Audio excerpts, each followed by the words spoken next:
Si mon petit frère n'avait pas eu cet handicap, il aurait eu un scanner 10 jours plus tôt. Donc en fait, ils lui ont refusé le protocole du fait de son handicap. Ma maman, quand elle était enceinte, on lui a dit que mon petit frère allait avoir une trisomie. Et en fait, elle a décidé de le garder, malgré l'insistance des médecins de la pousser à avorter. Elle n'a pas voulu. Elle a voulu le garder parce que voilà, quand mon frère est décédé suite à ses nombreux dysfonctionnements, on va dire, qui ne sont pas des dysfonctionnements, mais qui sont beaucoup plus graves, ma mère, elle m'a dit ils l'ont eu finalement.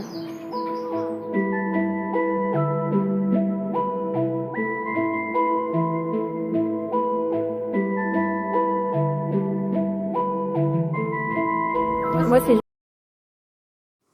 Bonjour, que la paix de Dieu soit sur vous. Voilà, je reviens sur la vidéo de Justice Vérité pour Mehdi. Donc, vous avez les vidéos précédentes. Et en fait, il y a eu des nouvelles pièces du dossier datées au 31 mars 2023. Sur le petit Mehdi, en fait, qui a été victime d'une terrible erreur médicale. Donc, je vous fais part de ce document. Donc, je vais vous le lire, hein, de l'évacuation de l'épanchement pleural. Cette évacuation peut se faire par ponction, lavage, par drainage, par abord chirurgical sous vidéo thoracoscopie ou plus rarement par thoracotomie. Cette évacuation est un des piliers de la prise en charge et il est impératif dans le cas d'un épanchement purulent, UMC pneumologie. Elle permet de réduire la mortalité et la morbidité. Selon l'adage, plèvre évacuée, plèvre sauvée. La seule antibiotique ne peut suffire à une stérilisation de cavité pleurale. Les phénomènes inflammatoires et la mauvaise vascularisation de la cavité pleurale ne permettant pas, le plus souvent, d'obtenir une concentration antibiotique bactéricide.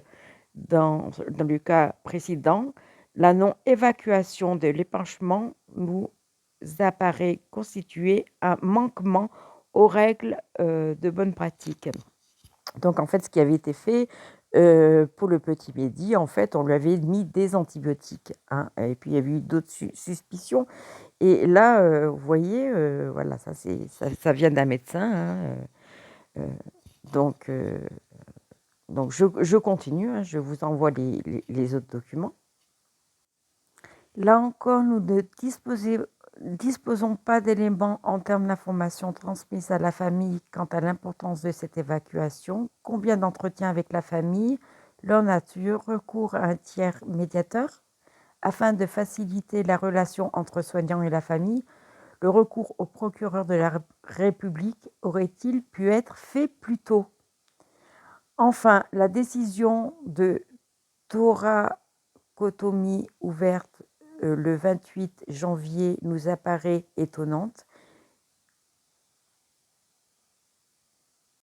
Une thoracoscopie sous vidéo en première intention n'aurait-il pas suffi avant d'envisager, si nécessaire, une conversion, si l'exploration de l'ensemble de la cavité pleurale avait été accessible ou si l'état du poumon sous-jacent avait justifié une exérèse? Ce d'autant que le patient avait présenté 2 épisodes d'asystolie, nous ne disposons pas d'éléments suffisants, notamment l'intégralité du compte-rendu opératoire, pour résoudre ces questionnements venus à la lecture des pièces du dossier. Cette évacuation peut se faire par ponction-lavage, par drainage, par abord chirurgical sous vidéo thoracoscopie ou purement par thoractomie. Cette évacuation est un des piliers de la prise en charge et est impérative dans le cas d'un épanchement purulent. Elle permet de réduire la mortalité et la morbidité selon l'adage plèvre évacuée. Plèvre sauvée, la seule antibiothérapie ne peut suffire à une stérilisation de la cavité pleurale des phénomènes inflammatoires et la mauvaise vascularisation de la cavité pleurale ne permettant pas le plus souvent d'obtenir une concentration antibiotique bactéricide. Dans les cas présents, la non-évacuation de l'épanchement nous apparaît constituer un manquement aux règles de bonne pratique. Comment ça se fait que cet enfant n'a pas pu avoir le protocole en cas de cette problématique? Une prise en charge optimale aurait dû permettre une survie de l'ordre de 70 à 80%. Je ne sais pas si vous vous rendez compte. Il n'est pas possible sur des éléments disponibles de faire des parts respectives entre non-réalisation de gestes optimaux décrits et réticence familiale à accepter d'emblée les mesures initiatives dans l'évolution.